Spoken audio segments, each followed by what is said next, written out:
Before we begin this presentation, I have to ask you a really important question. Have you ever lived the same day twice?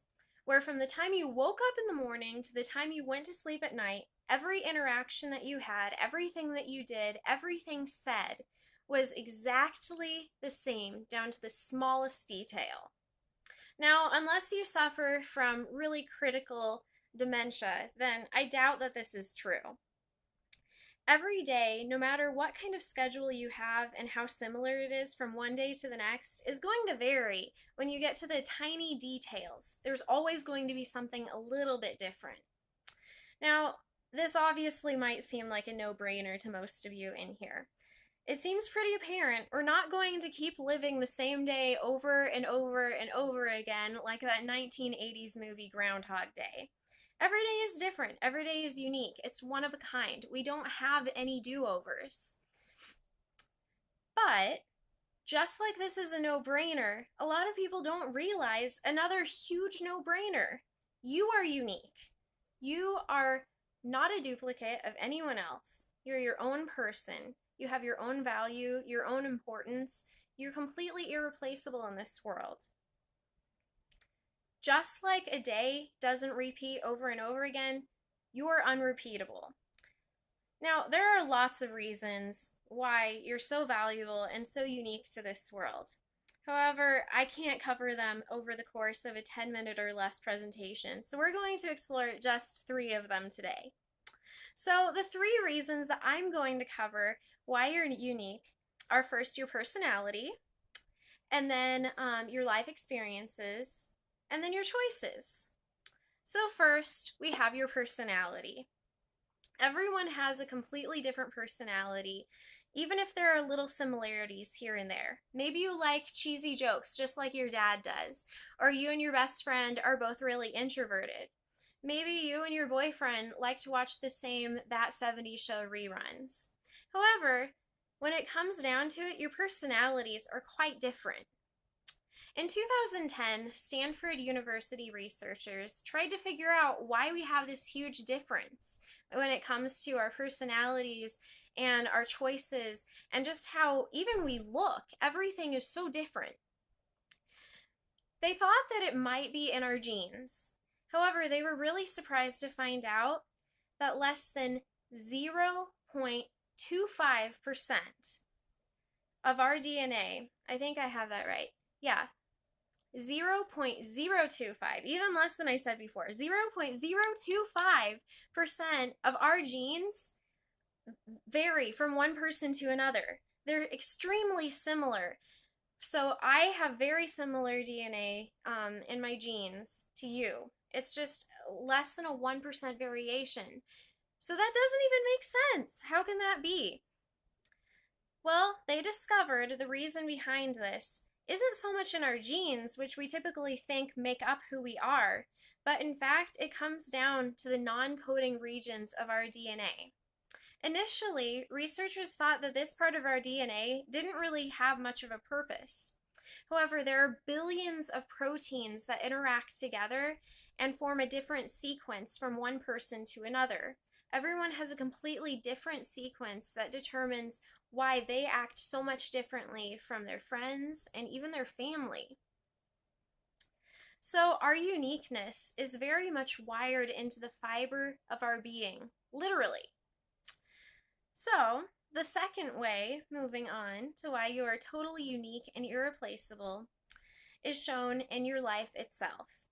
The things that you experience, your trials, your temptations, your internal victories, and your external defeats, all of these different things culminate into one giant cake recipe, if you want to think of it that way, into who we are. Everyone has different life experiences that give us a different perspective in how we interact with the world around us. So that way, we are completely unique. My experiences are different from yours. Therefore, I'm going to handle some things one way, and you're going to handle some things another way. So going back to my cake analogy, we all have different ingredients. So let's say I have one huge life event at the same time you have another one. And maybe they're similar in essence, but perhaps mine is more like cinnamon and yours is nutmeg. It adds a different flavor to the cake. And then maybe I have a really big thing that happens to me, and maybe it's like 3 cups of sugar, for instance. And then you have something that's a little bit smaller. It might be just a dash of vanilla. But in the end, that basically means that my cake is going to taste a lot different from your cake. So, taking out all of the metaphors, this just means that I bring a different worldview to dealing with my life, and that makes me unique. Yours makes you unique. And do you know what the really cool thing about that is? You can use your life experiences to help other people around you. Nothing that you experience is in vain. The things that you have gone through actually can help you empathize with people who are going through the exact same things that initially turned your life upside down. So you can take the negatives that happened to you and you can help someone currently have a more positive present and future just because you went through some incredible struggles. So, a third reason why you are unique and special is because you have the ability to make your very own choices. You have the freedom to decide your major, where you want to work someday. You have the choice of what you're going to wear, how you're going to respond to the people around you, what words you're going to say, even what you're going to do tonight. That's not for me to decide, that's for you. And if you do your homework or whether you don't do your homework, that's all up to the choices that you make in your own mind. There's actually a 1946 book that was written by an author named Viktor Frankl, and he entitled it Man's Search for Meaning. It's an incredibly valuable book, but the main purpose behind it is talking about how we make our own life choices, and that determines the quality of our entire lives and how special our lives are in comparison to other people's specialness. Frankl went on to talk about his experience in the Auschwitz concentration camp in Germany during World War II. This was an incredibly demeaning experience for him that could have ruined his life, but he decided to find joy in each and every moment of every day.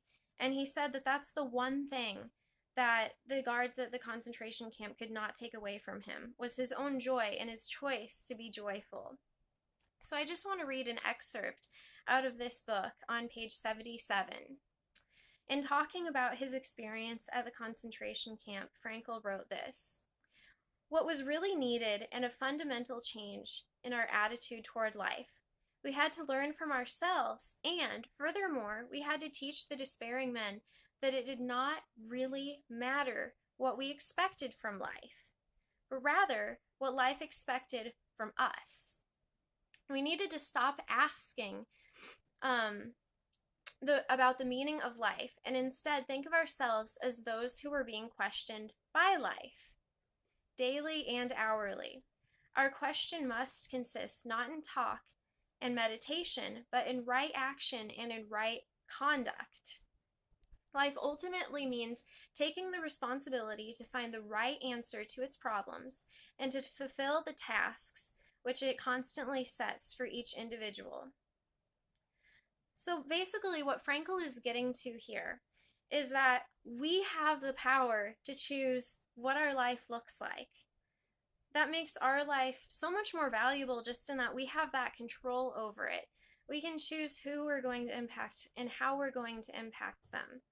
That's all up to us. We have an incredible power and freedom that we don't often realize that we have, and we don't embrace it. We just take life in as something that's happening to us rather than something that we are contributing to the world. But changing this perspective really helps us realize just how valuable we are. So, in closing, I just want to remind you that you're more than a face, you're more than a name, you're more than a body shape. You have so much intrinsic value that's there just because you are you. You're unique. You're irreplaceable. And then next time you begin to doubt your worth, I hope you remember this talk and realize that no one in the world can take your place.